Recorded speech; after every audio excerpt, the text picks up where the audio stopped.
Commissioner, thank you for calling back into the show. I'm really glad to do it, Rich. An exciting day for baseball. Really looking forward to the start of the playoffs. Are you going to the game in the Bronx tonight, Commissioner? I will be in the Bronx tonight, and I will be in Pittsburgh tomorrow night. Okay, very good. And so a lot of folks are wondering if there should be at some point a change to make sure that something isn't one and done for teams like the Pirates and the Cubs, who darn near won 100 games. Is there any appetite for making these wild card games more than just a one and done contest, Commissioner? Me personally, I like the one game plan. I really think for two reasons. Number one, I think it's a great way to kick the postseason off. It's really exciting. You don't have to take my word for it. There's actually a great article that Andrew McCutcheon wrote today on the Players Tribune about the excitement of a one-game playoff. And then secondly, I think that you have to think about the effect of even going to three games. If you go to three games, that means your division winners are going to be laid off from Sunday probably till Friday or Saturday. And, that's a huge disadvantage in baseball, and the whole purpose of this latest format change was to disadvantage the wild cards. So is there any appetite in shortening the regular season at all, Commissioner? Well, there's been a lot of conversation about shortening the regular season. 162 games in 183 days is a very tough schedule. I think that the economics of that are going to be something that we're going to have to really dig into and explore. Our gates have become extraordinarily valuable. We have a lot of television commitments, so it's not an easy change. And remember, Rich, shortening the season doesn't really solve the problem of the division winners being laid off, right? I mean, it solves a lot of other problems. But if you're going to have that play-in round with the two wild cards and lengthen it, you still have the problem of the division winners being laid off. Commissioner Rob Manfred of Major League Baseball joining me here on the program. That said, the way that everything is laid out right now for a sport that always has a grand stage for October. I was thrilled to have Reggie Jackson on my show last week, Mr. October. And yet games 4 through 7 of the World Series right now are set for November. Is there any part of you that thinks that should not be the case? You should just play everything in October, Commissioner? Yeah, obviously, the idea of being done in the month of October is a really appealing idea, and it's something that we try to do each and every year. The difficulty this year is the way the calendar fell. We were either going to have a bunch of openers in the last week of March, or we were going to have World Series games in November, and obviously we came down on the side of the World Series games in November. But it's not ideal. So something that future seasons you're looking forward to having just October baseball. Our strong preference would always be to be finished in October if we can possibly make the calendar work. Okay. I've got the Commissioner of Major League Baseball joining me here on the program. And one of the stories people are talking about is Matt Harvey. He's going to start Game 3 for the Mets. Essentially, he can only pitch once in the postseason in this first round, based on what they're trying to do to save his arm and things of that nature. In the NFL, there's been rule changes to protect the quarterbacks in many ways. Is there any idea of having some sort of codified rule for maximum number of innings for pitchers coming off of injuries, certainly Tommy John injuries, where the league steps in and does something to protect its throwers of the ball for its sport, Commissioner? Well, obviously, player safety is a huge concern for us at all parts of the game. I mean, that's what drove the change with respect to the collisions at home plate, was our desire to have safety. I think on the pitch limit issue, it is very difficult to have a set of limits that are applicable to every player. I do think that the medical situations, the recovery times vary enough that this is a matter that is best left to the individual club, the player, and usually the two doctors, one for the club, one for the player, that are involved in a treatment plan. I think there are just too many variables for the league to be regulating on that type of issue. And in terms of how do you think replay went this year, Commissioner?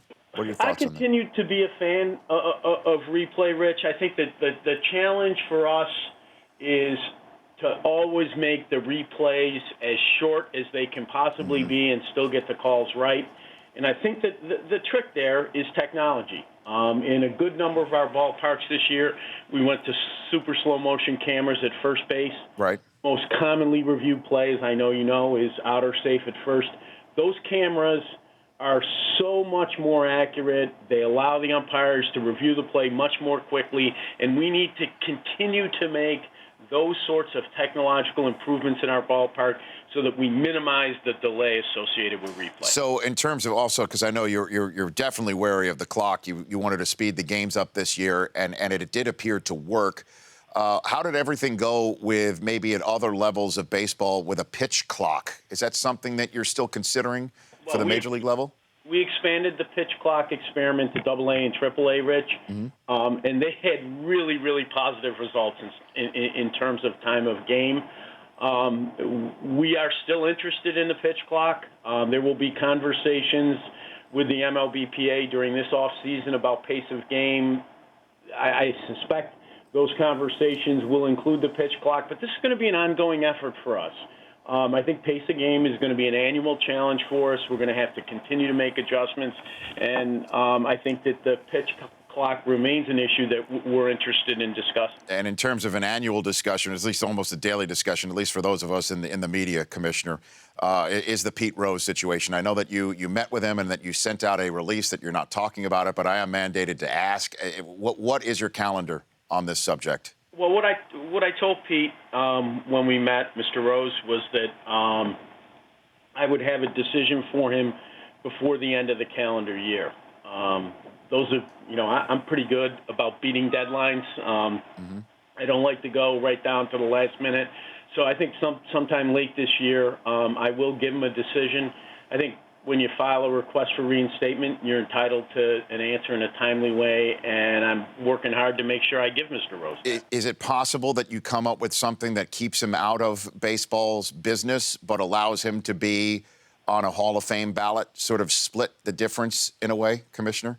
I'm not going to get into what I might or might not do. The one point I would make with respect to that is it's important to bear in mind that I have in front of me the issue of whether Pete Rose should be allowed to participate in Major League Baseball, work for a club, for example. The eligibility rules for the Hall of Fame are controlled by the Hall of Fame, not by me. There are two different issues here, and I think it's important to bear that in mind. Okay. The Commissioner of Major League Baseball joining me here. Your first year as Commissioner, what did you pick up by just having an experience, not knowing going in that this would be a challenge for you now that you're through it? I'd say two things. I think that the level of people's interest in the game is absolutely phenomenal. And I think one demonstration of that is that, everything you say, people have, they scrutinize what you're saying. You have to be very, very careful about every word that comes out of your mouth. Now, that's obviously something you need to be careful of, but I take it as a compliment to the strength of the game. People are so passionate about our game, and obviously it's one of our strengths moving forward. The second thing that has been really interesting to me is the idea of young people engaging with the game. I think is a important one from a business perspective. Have been surprised at how much traction it has with the public generally. I think there's something, people feel something special about the idea of young people playing baseball. And again, I think it relates to the role that our game plays in American culture. What about making a decision that you know is going to upset one owner as opposed to another one? You're stuck right in the middle. It's a tough spot. You know that you're making a tough decision, but one owner's not going to be happy at all. What about that one? I think that you can't keep everybody happy all the time. Okay. The way I like to think about it is that our 30 owners are really a pretty good group of guys, and I think that they understand that if you're trying to do the right thing out there on the various issues that come across my desk, that some decisions are going to go their way and some decisions are going to go another way. Okay. Part of the reason why I asked that, Commissioner, with the utmost of respect, is I'm a commissioner of my fantasy football league right now, and I'm in a very tough spot. And that's part of the reason why I want to ask you for help, if you don't mind. Just Okay. If you just indulge me for 60 seconds, that I'm in a spot here where I have to maybe make a rule change, even though it's not in the rule book right now, in order to correct what happened on the field last night that didn't show up in the points total, or I have to just say, look, it's not in the rule book right now. We may have to change it forward. Do I do something ad hoc or not, Commissioner? Just based on that alone, that information, what do you think I need to do here? I am a huge believer in the fact that you cannot change or add to rules in the middle of a season. Okay. You start down that road.